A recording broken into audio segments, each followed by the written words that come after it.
Sila ay dapat kabilang sa mga akusado. Sila ang dapat na nakaupo rito. Sila ang dapat na narito at inaakusahan, hindi si Rizal. Malamang, ililigtas nila ang kanilang sarili sa pamamagitan ng pagturo kay Rizal. Bilang pinuno ng revolusyon upang mailigtas ang kanilang sarili mula sa mga akusasyon. Su honor, estoy solicitando que el testimonio que se diagnostican a fondo. Mahal na hukong, ako yung humihiling na ang kanilang mga testimonya ay masuling maigi. Naging panandalian lamang ang buhay ng Liga dahil na rin sa pagkakadakip at pagpapatapon kay Rizal sa Dapitan.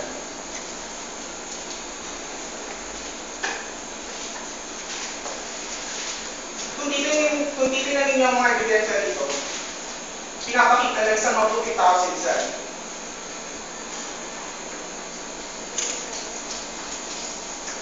Kung titignan ninyo, kung pag-uumpara ninyo ang Liga sa Katipunan, ibang-iba ang Liga sa Katipunan.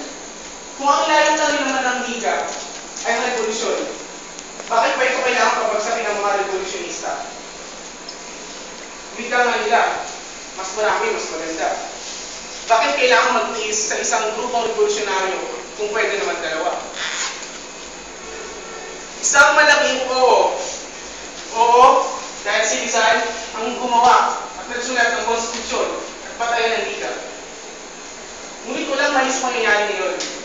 Walang kahit na anong naisulat si Rizal na patungkol sa politika mula taong 1892 hanggang sa kasalukuyang panahon.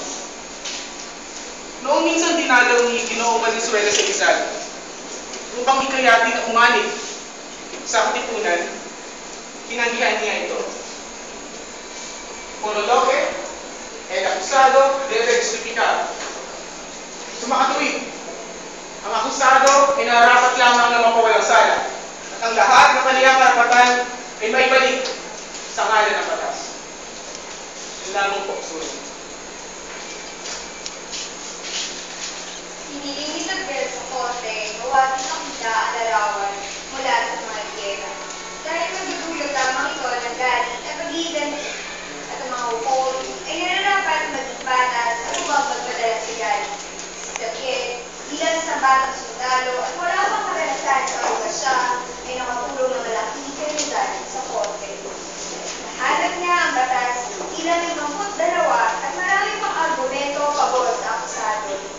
Hindi siya nagkamali sa mga petsa at iba pang impormasyon dahil na rin sa disiplinang militar at sa kadahilanan ng hindi na ang mga akusasyon ng prosecution ay wala sapat na ebidensya. Mahirap na naging katayuan ni Gabriel dahil na rin sa galing kay Rizal.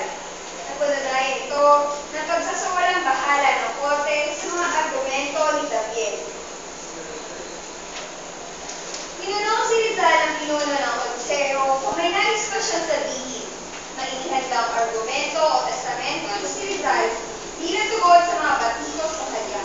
Hinayaan siyang basahin ang additions to my defense. May nais ka pa bang sabihin, si Rizal? Ang pagdalaw sa akin ni Senyor Valenzuela ay patunay na wala akong alam sa pagaganap na revolusyon bago nito.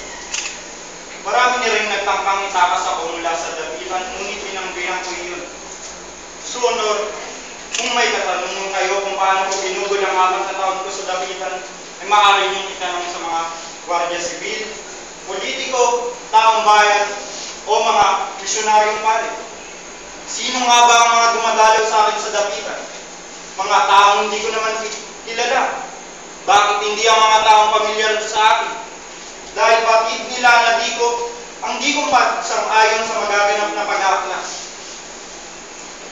Todo con deseo, para mí, municipales, es la libertad.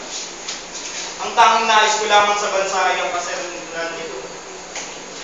Ngunit batid ko na hindi ang pagdanap ng dugo ang kasagutan rito. Sino por medio de la educación. Bagkus ay sa pamamagitan ng edukasyon.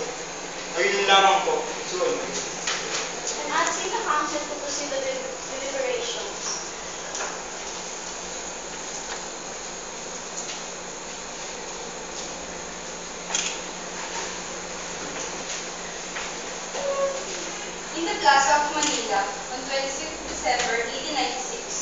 The Council of War presided over Lieutenant Colonel Don Jose Torres Arroyo.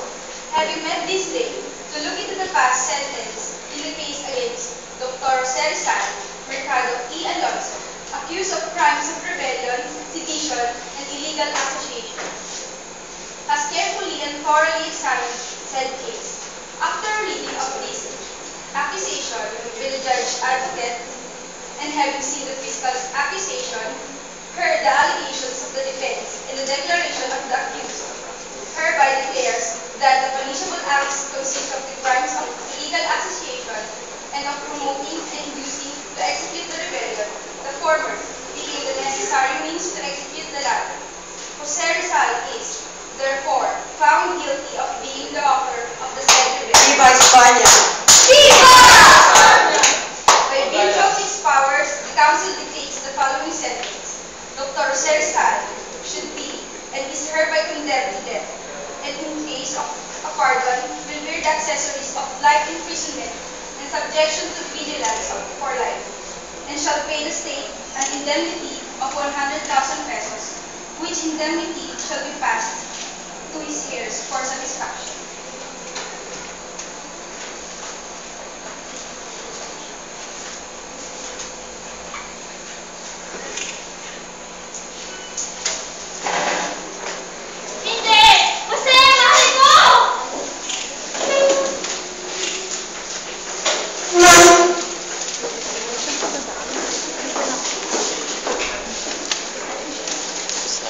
Hindi ko ng gobernador federal ang Consejo, ngunit wala nang sabi nais ng tungkol ng sala militar.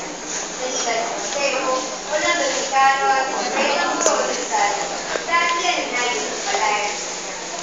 Noong ikadalawang araw ng Disyembre, ang habang federal at gobernador federal, isang takas kaibigan ng mga payo. Noong ikadalawang araw ng Disyembre, ay inigal niya ang ospital. Kung sa kapatay federal, dalang ito ng umaga ng Disyembre, walang natungkos bagong bayan. Solo sentencia, habitual na rebelión, konsum ayudar a la rebelión. Converte el artículo de ang sentensyang rebelión at ang pagtulong sa rebelión ay narapat lang. Parusang kamatayan ay narapat lang ay isa. Ang bilis na naging hatol kay Rizal ng Consejo, pandigma at ng gobernador federal, ay nagpatunay lamang na ang kapalaran ng pamatay ni Rizal ay napagdaluhan na tulad ng isang pangitayan, 14 na taon na